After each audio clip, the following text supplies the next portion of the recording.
My next guest has found that women are often surprised by the retirement experience. That when you and your husband no longer work, you realize all you have is time. And when you're not intentional about that time, she says it's possible to lose sight of your purpose.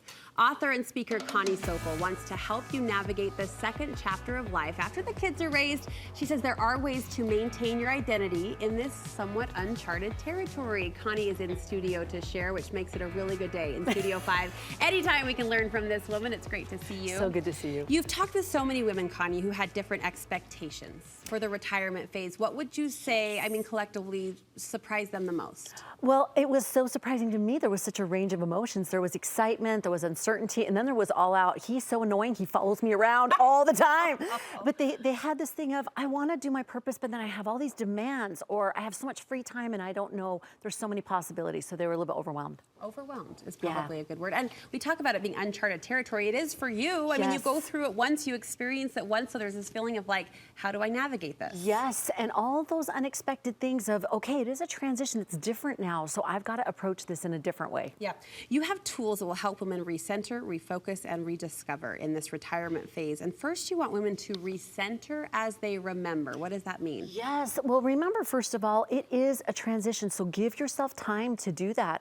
That all of those emotions and feelings need to be addressed and then processed. So what I saw was give yourself a day, a week, a month, a year, whatever you need to be able to just acknowledge how you're feeling and validate it, and it's all good. So grieving that you're closing that door because it is the end of an era, really, truly. Sure. And the remembrance, how does that come into play? Well, I noticed that one thing to remember that was to do something celebratory. So maybe take a celebration trip or a bucket list thing that said, woohoo, we did that, and not just kind of gloom and doom, but wow, we did it. And then go a little deeper and really look at all the things that you've done and become, because that's such a huge thing. So much of your life is now at that closure place, but don't really have a lot of time to go, I remember that, I remember that. So I love this quote from the book, The Gap and the Gain. It's Dr. Benjamin Hardy. It's so good. But he says, appreciate progress first. Measure the gain, not the gap. No one else can set your happy meter. Isn't that great? Being in the gain doesn't just make you happier, it makes you more resilient to challenges, increases your health and longevity, and it's energizing, freeing, and confidence building. So it's so beautiful to go back memory lane, but be specific. So I encourage you to do a little fabulous 50-50 exercise. Write 50 things that you've done and 50 things that you've become. So maybe you raised a family, or you ran a company, or you overcame cancer, or whatever those things are. Write them down and then share them with each other as a spouse. Just choose a couple and share. And how sweet and connecting is that to walk down those things and go, we did that. That's wonderful. And I imagine you would almost have to go down the celebration lane of memory lane often.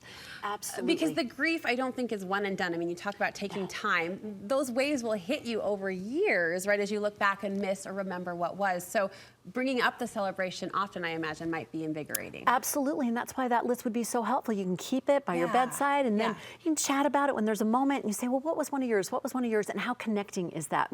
What did you remember about that? Oh, I remembered this. So a beautiful way to move through it. Once we've recentered, you want us to refocus. Yes, and that means this is a big picture possibilities time. You now have more life wisdom, you have more resources, you have so much that's open and available to you. So I encourage you to look at it with this open lens of, wow, what can be?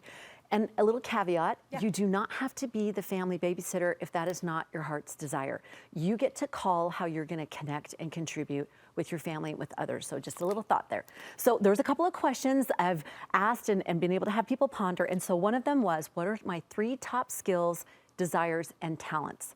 And then add on to that, how can that benefit others? So at our last retreat, we had 2 older women there. One is a lobbyist at Capitol Hill for policy reform, and another one was getting ready to do her book launch. So it's not over till it's over. So what does that look like for you? That was a great question. And then, if money were no object, what would you pursue? I remember I was talking with Dan Clark, he's speaking icon. And he was talking about back in college, there was this older woman that was in one of his classes that was just beloved on campus, and she got her degree at 81. So again, any age, any stage, it was so fantastic. And then the last one was, if you could live anywhere or do anything, how could you make it more meaningful?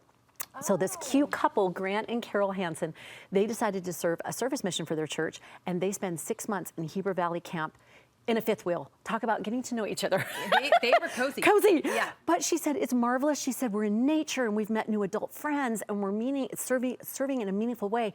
And then they're connecting, riding a side by side and playing games. And it's just a beautiful way for them to ease into this new era and do it together in a new, fresh way. What I love about that question list, and I would love to get that so we could share it on our social media pages as well, but I love that they're, 10% pie in the sky is in dream, what am I dreaming of? But there's also a practicality and emotion to them. Like, how can I bring those dreams into now? Exactly. And how can they serve either ourselves or others in a way that we hadn't imagined? In fact, what you can do is take those talents and abilities and you can actually use it for more financial security. That happens to be the #1 concern of retirees. And I noticed that for my mom, she went back to school in her 60s, she got her degree, and then she opened up a counseling practice. It's thriving, she loves the work, and it's increasing her financial security. So another blessing and benefit to finding that purpose. To look at it from both sides. Once we've rediscovered, we'll go to, or rediscover is actually the next step, but what I love about it is you're not just saying rediscover the big picture, but rediscover the daily. Yes. Rediscover the daily activities, the daily schedules, the daily routines. The daily joy. So often we just kind of put joy on hold until someday, but it is now. You get to play with that. So what does that look like for you? I do a podcast. I'm a host for a podcast, and I was interviewing Susan Easton Black, and she had just come in from pickleball. It was like the best. I was like, go girl. Yeah. So what does that look like for you? And sharing your life wisdom with your family. How can you do that for joy? There's a man who he takes all the grandkids for 1 week to Hawaii every year. Want to be part of that family. And he does grandpa camp. So he teaches those kids all the things that they don't want to hear from their parents. It's just magic. But you don't even have to do it all big in case you're thinking, I don't want to do something big like that. You can even just set joyful goals yourself. There is this cute gal, Christy Ann Majors. She's 68 and she's a competitive swimmer. Oh my goodness. And she sent this text. It was the cutest thing. She said, in one day, I swam 5 events and 2 relays. That night was my indoor triathlon. With a nap that afternoon, it all worked out. Look at her. It's scary, but makes me so happy once I dive off the block and swim.